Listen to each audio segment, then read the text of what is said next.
আসসালামু আলাইকুম। এই চ্যানেল আইটিটেকের পক্ষ থেকে সবাইকে জানাচ্ছি শুভেচ্ছা এবং অভিনন্দন। আজকে মাইক্রোসফট ওয়ার্ডে দারুণ একটি কাজ নিয়ে আমরা আলোচনা করব। এখানে আমরা দেখতে পাচ্ছি একটা সংখ্যা লেখা আছে। এই সংখ্যাকে আমরা কিভাবে ইংলিশে কনভার্ট করতে পারি এই প্রসেসটি আজকে আমরা শিখব। এই জন্য আমরা আগে যে সংখ্যাটা লিখেছিলাম এই সংখ্যাটাকে সিলেক্ট করে নিব। আপনি কিবোর্ড থেকে কন্ট্রোল প্রেস করেও সিলেক্ট করে নিতে পারেন বা মাউসের লেফট বাটন করেও আপনি সিলেকশন করে নিতে পারেন। এরপর সিলেক্ট করা শেষ হয়ে গেলে কিবোর্ড থেকে কন্ট্রোল F9 বাটনটি প্রেস করবেন।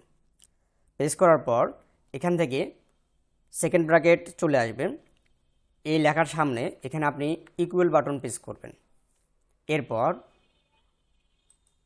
লেখার সংখ্যার শেষে গিয়ে এখানে অবলিক দিয়ে দিবেন এবং কিবোর্ড থেকে গুণ প্রেস করে দিবেন এবং এখানে একটা টেক্সট লিখতে হবে card CARD card TEXT card text.